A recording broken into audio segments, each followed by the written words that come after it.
Hello students, welcome back. Today we are going to learn about question number 4 in exercise 5.1. Okay, in previous lecture we discussed 3 examples in exercise 5.1, question number 1, 2 and 3. Now we see the question 4. Okay, so first understand the question. So question is if A, B, C, D, F is a regular hexagon. Okay, फिर से हम यहाँ पे hexagon पढ़ रहे हैं. सबसे पहले तो हेक्सागोन ड्रॉ करना है आपको. ठीक है, हेक्सागोन बोले तो 6 साइड्स होती है इसको, तो हेक्सागोन ड्रॉ कर लो. ओके, और इसका नंबरिंग हमेशा याद रख लो. यहाँ पे already A B C D E F दिया हुआ है. So this is A B C D E F. Okay, ये तो ध्यान में रखो, नंबरिंग इस तरह से करनी है हमेशा. रेगुलर हेक्सागोन मतलब all sides and all angles are equal. Show that AB plus AC plus AD plus AE plus AF is equal to 6 times OA. और and O is the centre of circle. अब sorry, centre of the hexagon. अब centre दिया है मतलब सबको join करना पड़ेगा.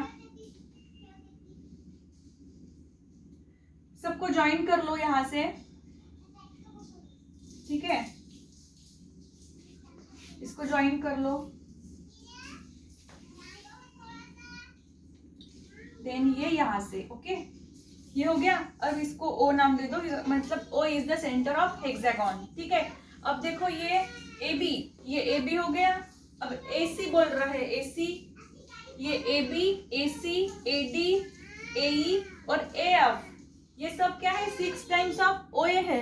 और जो OA है ये क्या है? 2 टाइम्स ऑफ AD. मतलब AD के हाफ क्या होता है? OA होता है. अब यहाँ पे AC और AE मतलब ये A से लेके सभी शुरू हो रहे हैं, AB, AC, AD, AE और AF. तो यहाँ पे हमको इनको भी ज्वाइन कर लेना पड़ेगा, मतलब AC को भी ज्वाइन करना पड़ेगा और AE को भी. हो गया बराबर. देखो AB, AC, AE, AE, AF मतलब सब A से स्टार्ट हो रहे हैं. ठीक है, तो अब क्या करना है हमको? ये 6 टाइम्स OA, ये जो OA है ये 6 टाइम्स है, तो कैसे प्रूफ करेंगे हम? अब देखो मैंने इसका जुगाड़ कर आंसर निकाला है खुद के मन से. अब ये AD जो है, ये AD के हाफ क्या है? AO है, मतलब AO इज 2 टाइम्स AD. तो सबसे पहले हमें AD फाइंड करना पड़ेगा. ठीक है, तो कंसीडर करेंगे ट्रायंगल. ये ट्रायंगल में देखो DAE. ठीक है, तो DAE इज इक्वल टू, इसमें क्या क्या लेंगे हम? AE plus ED. सॉल्यूशन लिखती हूँ. सबसे पहले लेते हैं AE प्लस ED. क्या होगा? ये AE plus ED is equal to क्या होगा? ये AD होगा. ठीक है, अब ये AE लिख लो. अब देखो ये AB किसके बराबर है? ED के बराबर है. BC, ये जो BC है किसके बराबर है? FE के बराबर है. और ये जो CD है ये AF के बराबर है. बराबर है, मतलब ये सेम है. तो यहाँ पे हमने लिया है AE प्लस ED. तो ED किसके बराबर है? AB के. तो ED के जगह हम यहाँ पे क्या लेंगे? AB लेंगे. Is equal to AD. यहाँ पे ब्रैकेट में लिख लो. ED की जगह क्या लिया है हमने? AB लिया है. क्यों लिया हमने AB? क्योंकि सभी जो लेना है हमें वो A से ही स्टार्ट होना चाहिए. ठीक है, मुझे जो भी चाहिए ना यहाँ पे ये वेक्टर, ये सब A से स्टार्ट होना चाहिए. इसलिए मैंने ED की जगह AB लिया. ये ED की जगह AB लिया क्योंकि ED is also equal to AB. ठीक है, उसके बाद में इसको देते हैं फर्स्ट. अब लेते हैं ये AC और ये AC plus CD is equal to क्या होगा? AD. Again AC bar plus AC bar plus CD bar is equal to AD बार.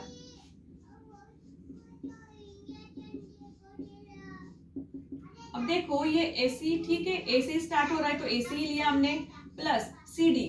ये जो CD है ये किसके इक्वल है? AF के इक्वल है. तो CD की जगह हम क्या लेंगे? AF लेंगे. AF bar is equal to AD bar. ठीक है, so therefore CD bar is equal to AF bar जो हमने लिया है. ठीक है, नंबरिंग मत दो इसको.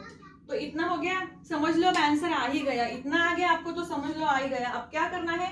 लेफ्ट हैंड साइड लिख लेंगे। लेफ्ट हैंड साइड क्या है, A B bar plus A C bar plus A D bar plus A E bar plus A F bar. ठीक है, ये लेफ्ट हैंड साइड जैसे कि वैसे यहाँ पे लिख ली मैंने। अब क्या करना है, अब यहाँ पे ये ए ई है, ये ए ई प्लस ए बी को एक ही ब्रैकेट में लिखना है, ए ई बार प्लस ए बी बार। इनको नजदीक लाया, आप पहले ए ई या ए बी कोई भी पहले लिख सकते हो, ऐसा कुछ नहीं है, ये वेक्टर्स है। ठीक है, तो ये ए ई और ए बी को मैंने एक जगह पे लाया। उसके बाद में क्या है, ये ए सी बच गया है, ए सी बार प्लस ये ए एफ बार, इनको भी मैंने एक ब्रैकेट में लिया। अब क्या बच गया है, ए डी बार बच गया, ए डी बार। ठीक है, अब ये देखो ए बार प्लस ए बी बार क्या है, यहाँ पे ए डी बार है plus A C bar plus A F bar, again A D bar plus ये ए डी बार। अब ये क्या हो गया, 3 टाइम्स ए डी बार। ठीक है, और ये 3 ए डी बार जो है, ये ए डी बार यहां से लेके यहां तक का डिस्टेंस ए डी बार जो है ये क्या है, 2 टाइम्स ऑफ ओ ए है।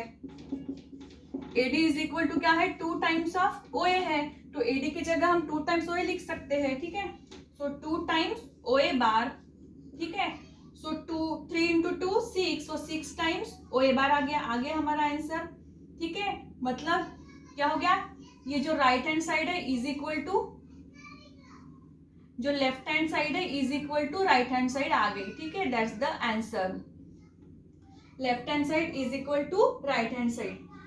ठीक है, तो बहुत ही इजी क्वेश्चन था, अच्छे से पढ़ो, वीडियो को बार बार देखो ताकि आपको अच्छे से समझ में आ जाए। ठीक है, 2 ट्रायंगल लिया हमने, इसमें ये डी ए और ई, उसके बाद में ये सी ए डी। ठीक है, तो ई डी ये हमने ए ई बार प्लस ई डी बार लिया, is equal to A B bar किया, और यहाँ पे ये A D bar plus A C bar, नहीं A D D C, A C bar plus D C bar is equal to A D bar लिया। ठीक है, तो इससे हमारा आंसर आ गया। तो बहुत ही इजी क्वेश्चन है ये रेगुलर हेक्सागोन का, तो बहुत से बेसिक्स भी मैंने पढ़ाते पढ़ाते आपको ये चैप्टर में बता रही हूँ, तो ये आपको ध्यान में रखना है। अभी हम देखेंगे क्वेश्चन नंबर 5।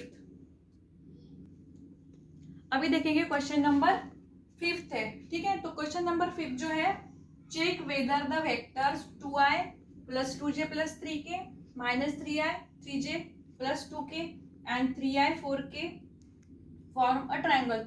मतलब ये जो फैक्टर्स दिए हैं ये ट्रायंगल है कि नहीं, ये हमको फाइंड करना है। ठीक है, सो सॉल्यूशन सबसे पहले तो इनको कंसीडर करते हैं। समझो ये ए बार है, ये बी बार है और ये सी बार है। So A bar is equal to 2i cap plus 2j cap plus 3k cap, then B bar is equal to minus 3i cap plus 3j cap plus 2k cap, then C bar is equal to 3i cap plus 4k cap. ठीक है, अब ये ए B सी ये 3 vectors हो गए। अब हमको ये फाइंड करना है कि ये ट्रायंगल बनाते हैं या नहीं। ठीक है, तो इसको कैसे फाइंड किया जाता है, समझो ये वेक्टर है ए बार, ये दूसरा वेक्टर है बी बार। ठीक है, ये बी बार है। अभी इन दोनों को प्लस कर अगर करते हैं हम ए बार प्लस बी बार, तो जो थर्ड एंगल आएगा ना वो इतना आना चाहिए, सी बार आना चाहिए।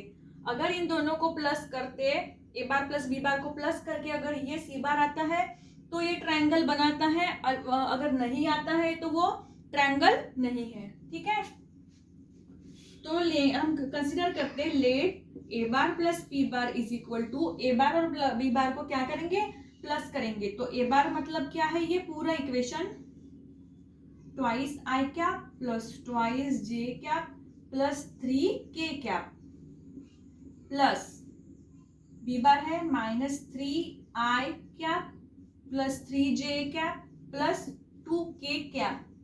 अब इनको प्लस करना है, आई के टर्म क्लोज ले लेंगे पहले, 2i माइनस साइन है तो ये माइनस होगा 3i। ठीक है, इनको ब्रैकेट में कर लो, उसके बाद में j के टर्म 2j प्लस 3j, ये 3j, then plus 3k cap plus 2k cap. अब क्या होगा, ये 2i में से माइनस 3i गए तो माइनस i रहेगा, ये प्लस 2 प्लस 3 5 और ये j कॉमन प्लस 2 प्लस 3 5 और ये k कॉमन। अब देखो ये कितना आया है माइनस आई 5j प्लस के, ये इसके बराबर है क्या? नहीं है। तो यहाँ पे हमको क्या लिखना है? A bar plus B bar which is not equal to C bar. ठीक है, सो हेंस गिवन वेक्टर्स क्या है? Given vectors do not form a triangle. Given vectors do not form a triangle, क्योंकि ए बार प्लस पी बार का जो addition आना चाहिए वो सी बार आना चाहिए, वो नहीं आया, तो ये दिए हुए वेक्टर है वो ट्रायंगल फॉर्म नहीं करते हैं। ठीक है, तो ये क्वेश्चन था, बहुत ही इजी क्वेश्चन था। अभी हमने क्वेश्चन नंबर 4 और 5 कर लिया है। ठीक है, तो आप अच्छे से पढ़ लो। नेक्स्ट लेक्चर में हम देखेंगे नेक्स्ट क्वेश्चन देखेंगे। ठीक है, I hope you understand this question. So अभी के लिए बस इतना ही। Thank you.